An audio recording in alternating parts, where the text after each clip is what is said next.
राधे राधे दोस्तों, ज़रा रुक जाइए।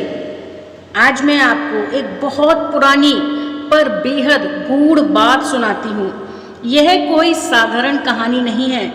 ये श्री कृष्ण की कही वो बात है जो केवल शब्द नहीं, पूरा जीवन बदल देने वाली चाबी है। क्या आपने कभी गीता पढ़ी है या शायद किसी ने आपको सुनाई हो?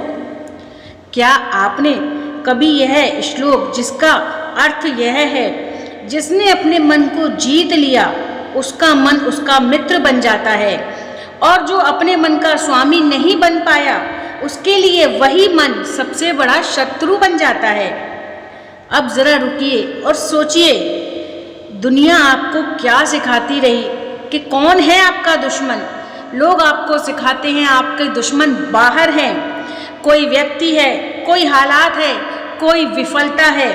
पर श्री कृष्ण कहते हैं तेरा असली शत्रु कोई बाहर नहीं, तेरे भीतर बैठा है, तेरा ही चंचल मन। दोस्तों, ये मन सबसे बड़ा भ्रम है। समझते हैं आखिर ये है क्या? मन वो है जो हमें हर क्षण विचलित करता है। हमारा मन ही हमें या तो अतीत की यादों में उलझाता है या भविष्य के डर में डुबो देता है।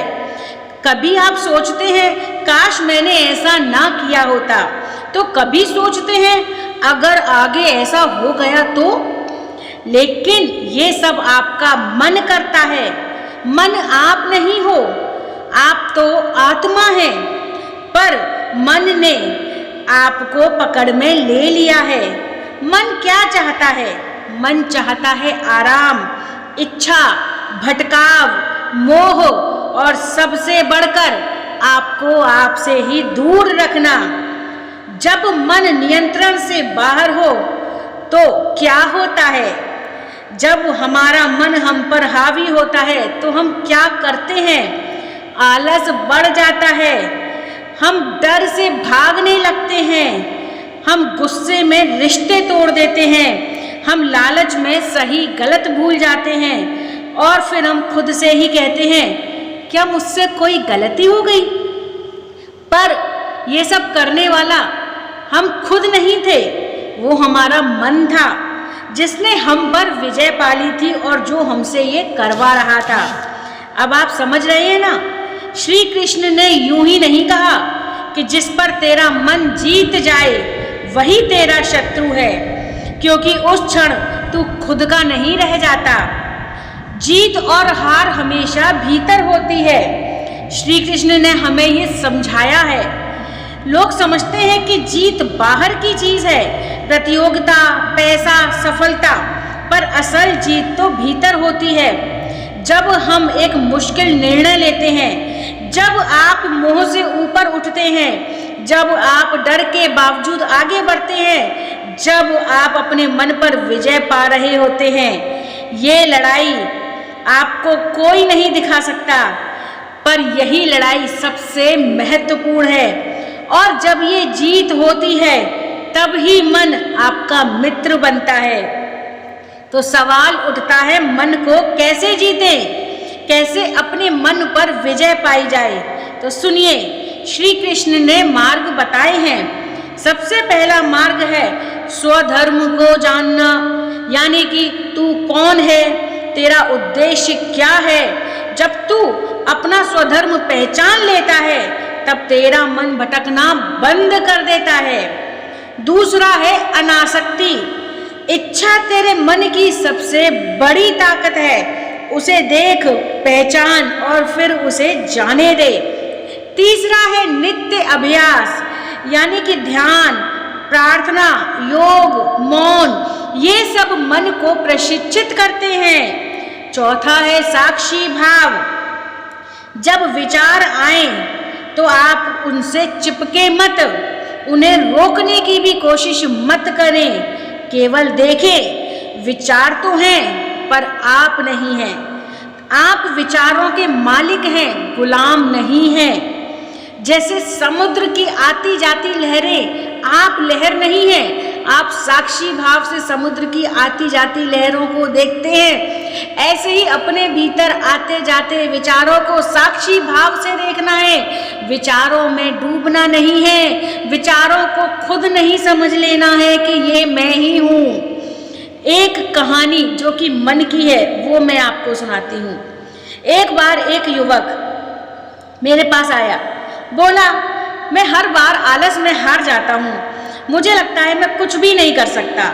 मैंने पूछा क्या ये विचार आपका है या आपके मन का है? वो चुप हो गया, फिर बोला अब तक मैं समझ रहा था कि यही मैं हूँ, पर अब समझ रहा हूँ ये मेरा मन है जो मुझे झूठ बोलता रहा है। और उस दिन से उसने अभ्यास शुरू किया। हर दिन सुबह ध्यान करता, हर रात संकल्प लिखता। धीरे धीरे उसका मन शांत होने लगा और कुछ महीनों में वही लड़का जो खुद को हारा हुआ समझता था, अपना खुद का व्यवसाय खड़ा कर चुका था। आखिर क्यों? क्योंकि उसने अपने शत्रु को पहचान लिया था। आपका मन, यानी मन पूरी तरह आपका शत्रु नहीं है, लेकिन अगर मन आपका मालिक बन जाता है तो मन आपका शत्रु हो जाता है। और यदि आप अपने मन के ऊपर मालिक हो जाते हैं तो मन आपका सबसे अच्छा मित्र हो जाता है। तो दोस्तों अब ध्यान से सुनिए, मन को जीतना हो तो उसके सबसे बड़े हथियार को पहचानना जरूरी है। और वो हथियार क्या है? वो है इच्छा। हर विचार, हर पीड़ा, हर तनाव कहीं ना कहीं एक अधूरी इच्छा से जन्म लेता है। मुझे ये चाहिए, अगर ऐसा नहीं हुआ तो मैं टूट जाऊंगा, वो मिल जाए तो सब ठीक हो जाएगा। लेकिन आप जानते हैं ना, ये सब बातें आप खुद कहते आए हैं, पर श्री कृष्ण कहते हैं जिस चीज से तू सबसे ज्यादा बंधा है वही चीज सबसे ज्यादा तुझे दुख देगी। इच्छा कोई बुरी चीज नहीं है, पर जब तू उसकी पकड़ में आ जाता है तब वही तुझे गुलाम बना देती है। अब थोड़ा सा और गहराई में समझते हैं कि आखिर ये मोह, ये सुख का जो भ्रम है, ये क्या है? मोह वो अस्थाई चीजों को स्थायी मान लेना ही मोह है। जैसे आप सोचते हैं ये इंसान मेरे जीवन में हमेशा रहेगा, या फिर अगर मैंने इसको खो दिया तो मेरा सब कुछ खत्म हो जाएगा। पर श्री कृष्ण ने गीता में कहा है जो आया है वो जाएगा, जो तेरा लगता है वो वास्तव में तेरा नहीं है। तू तो बस आत्मा है, शाश्वत, अजर और अमर। मोह तुझे बांधता है, डराता है, कमजोर बनाता है, और मन इसका सबसे बड़ा व्यापारी है। वो तुझसे कहेगा इससे बिछुड़ना मत, इस रिश्ते को छोड़ दिया तो तू अधूरा हो जाएगा। पर वास्तव में जिस चीज से तू सबसे अधिक बंधा है वही तेरे डर की जड़ है।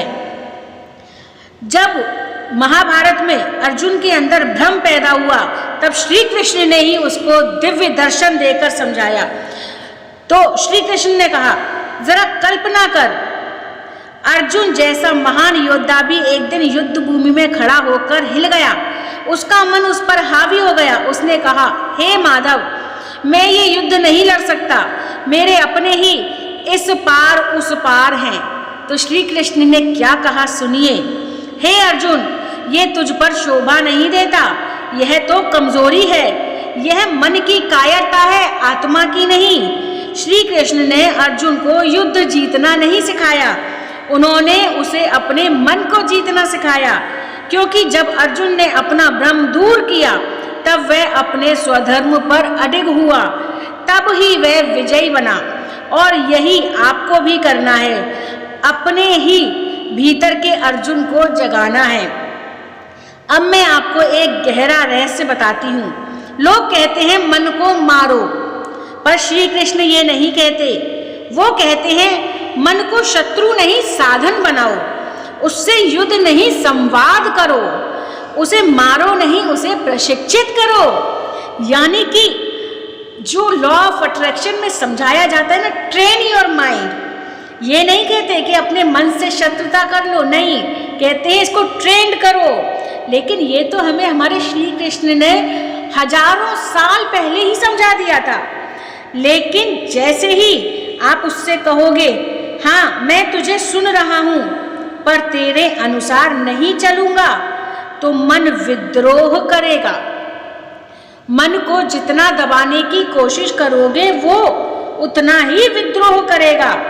पर आपको उससे ये बोल देना है कि मैं तेरी सुनूंगा लेकिन तेरे अनुसार नहीं चलूंगा, और वो धीरे धीरे शांत होने लगता है। ये साधना है, एक दिन का नहीं, हर दिन का अभ्यास है। हर विचार के साथ सतर्क रहना है। विचारों को आते जाते रहने दीजिए। पकड़ने की या बांधने की या उनके साथ बह जाने की कोशिश मत कीजिए। और आपको लगता है आप बह गए हैं, जैसे ही होश आता है आप बह गए हैं, वापस आ जाइए और समझ लीजिए ये आती जाती लहरें हैं, मैं इनके साथ नहीं बहूंगा। आप उसे अपना सेवक बनाइए और फिर देखिए कैसे आप दुनिया को बदल सकते हैं। आत्मा का बल मन से बड़ा होता है। मन को जीतना तभी संभव है जब हम आत्मा के बल को समझते हैं।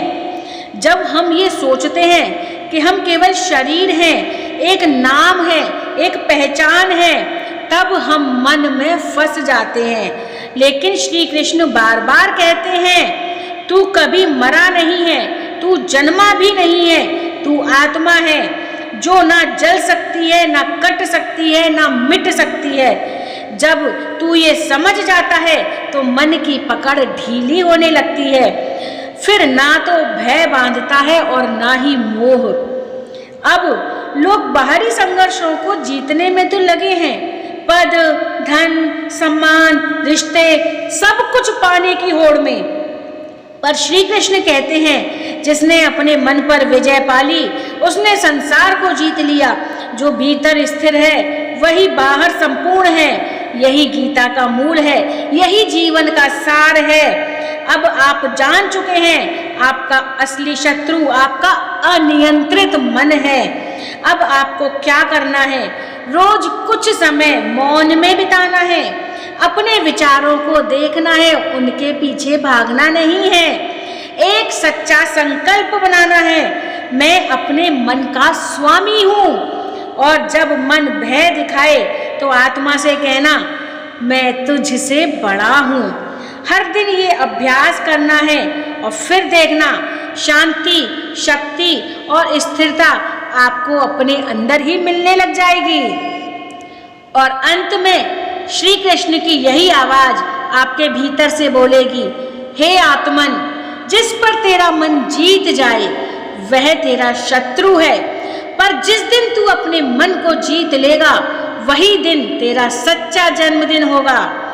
अब उठो, जाग, क्योंकि अब तू जान चुका है तेरा युद्ध बाहर नहीं तेरे भीतर है और जीत अब तुझसे दूर नहीं है।